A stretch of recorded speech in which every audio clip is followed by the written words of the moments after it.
Assalamualaikum warahmatullahi wabarakatuh. Alhamdulillah wa syukrulillah wa salatu wassalamu ala rasulillah Sayyidina wa maulana Muhammadin ibni Abdillah. Rabbi shrah li sadri wa yassir li amri wahlul uqdatam min lisani yafqahu qawli, amma ba'du. Hadirin rahimakumullah, pada kesempatan siang hari ini kita akan bersama-sama mempelajari, membahas tentang akikoh.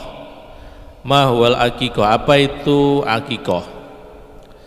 Bismillahirrahmanirrahim. Qala mu'alif rahimahumullah wa nafa'ana bihi wa bi'ulumi fi darani amin.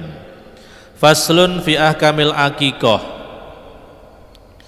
Wa syar'an ma sayadhkuru musannif biqaulihi wal aqiqatu anil mauludi mustahabbatun. Wa fasara musannif al aqiqah biqaulihi wa ya ad-dabihatu anil mauludi yauma sabihi. Aqiqah adalah dabihah anil maulud yauma sabi'ih, hayawan yang disembelih dikarenakan bayi yang lahir disembelih di hari ketujuh hari kelahiran, dan hukumnya mustahab, yaitu sunnah. Jadi akikoh adalah hayawan yang disembelih di hari ketujuh kelahiran bayi. Walau mata al maulud qabla sabi, meskipun anak yang dilahirkan itu nanti meninggal sebelum di hari ketujuh kelahirannya. Jadi tetap disunahkan meskipun anaknya meninggal, umpama melahirkan kemudian 5 hari meninggal, tetap disunahkan nanti di hari ketujuhnya untuk melakukan akikoh. Jadi akikoh ini adalah hayawan yang disembelih di hari ketujuh kelahiran. Wala tafutu bi ta'khiri ba'dahu fa in ukhirat lil bulugh saqata hukmuha fi haqqil aq anil maulud. Kemudian kesunahan ini tidak gugur meskipun diakhirkan dari hari ketujuh. Maka dalam akikoh itu boleh nanti hari ketujuh umpama belum mampu, maka boleh di hari-hari kelipatannya, hari ke-14.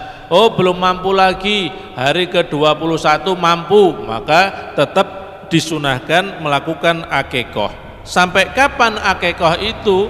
Sampai anaknya balik, ya. Jadi sampai anaknya balik. Kalau anak itu sudah balik, maka gugur atau hilang kesunahan orang tua mengakikohi anaknya. Pertanyaannya, kapan anak itu dihukumi balik? Ya seperti penjelasan-penjelasan yang telah saya utarakan di hari-hari yang lalu, dalam pengajian-pengajian yang lalu.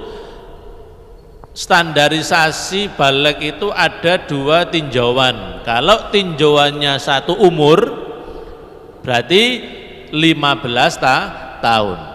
Jadi, seseorang ketika sudah berumur 15 tahun maka dia dihukumi balik. Ada tinjauan psikologis, yaitu atau biologis, tinjauan biologis. Kalau anak laki-laki telah mimpi basah atau keluar mani, keluar sperma, maka dia dihukumi balik meskipun umurnya belum mencapai 15 tahun.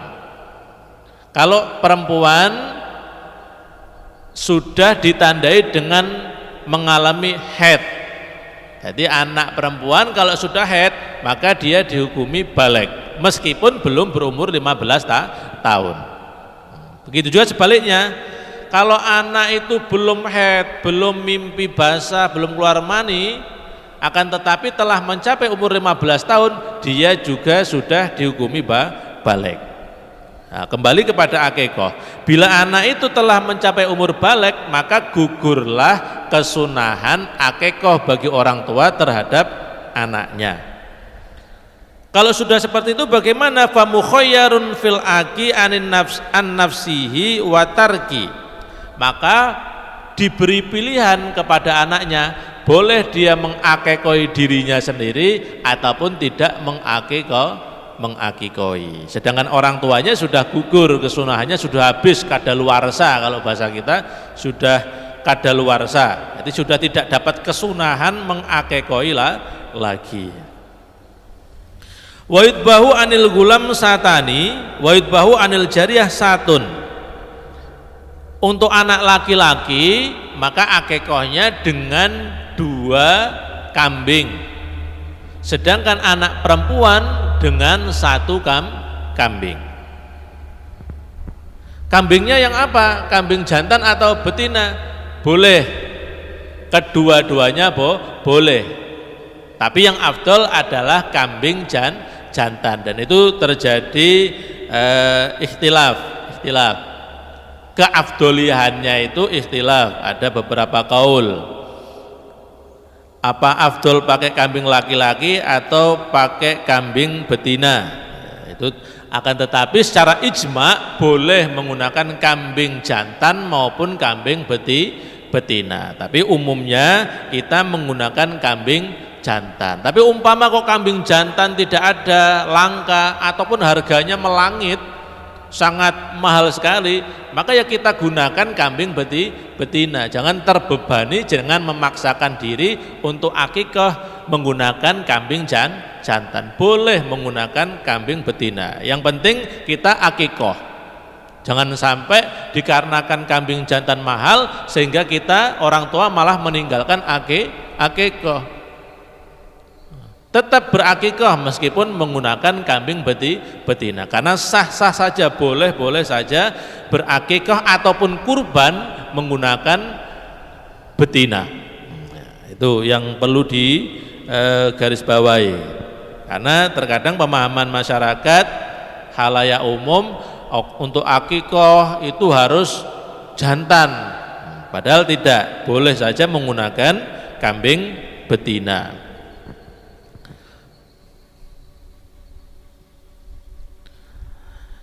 Kemudian dalam akikah juga tidak terkhusus kambing, boleh juga menggunakan sapi.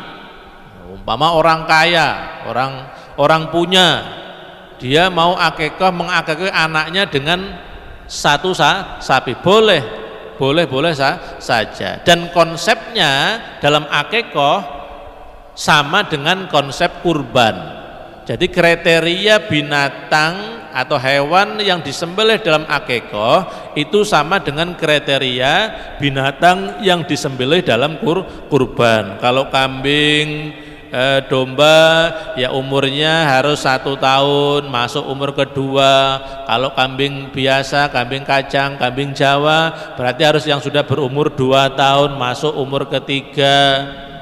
Dan tidak boleh yang cacat, tidak boleh yang telinganya terpotong, tidak boleh yang kurus dan lain sebagainya, sama seperti hukumnya hewan kurban. Lebih jelasnya bisa ditonton lagi dalam keterangan udhiyah atau kurban. Umpama orang punya anak laki-laki 2, perempuan 1, dan ketiga-tiganya belum diakikoi. Dan saat itu Anda mungkin telah menjadi orang yang punya atau kaya, sehingga pengen mengakikoi sekaligus, boleh. Maka 2 anak laki-laki, 1 anak perempuan dengan 1 sapi. Diniatkan untuk mengakikoi 3 anaknya, boleh. Ya tinggal di total saja, kalau anak laki-laki itu 2 kambing, kalau anaknya laki-laki 2 berarti 4 kambing, tambah anak perempuan 1 berarti 5 kambing, sedangkan 1 sapi cukup untuk 7 orang, bahkan malah sisa ya, masih kuotanya masih boleh untuk 2 orang lagi.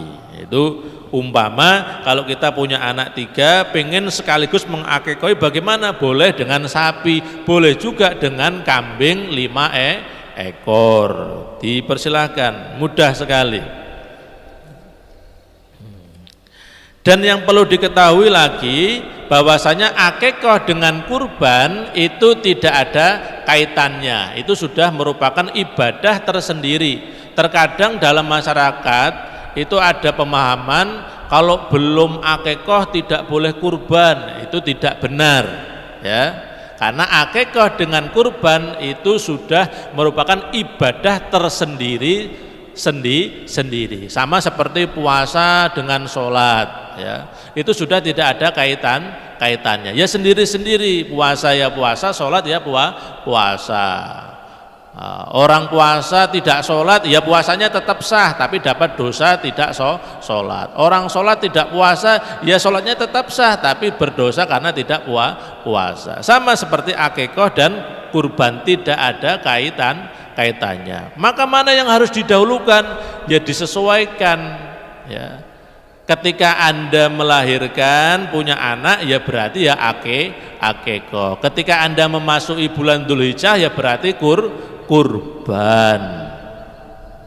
Loh, kalau anaknya lahirnya pas di bulan Dzulhijjah bagaimana? Bertepatan dengan Dzulhijjah. Nah ini kalau pertanyaan seperti ini agak memper ya. Punya anak melahirkan ya ketika tanggal 1 atau tanggal 2 Dzulhijjah.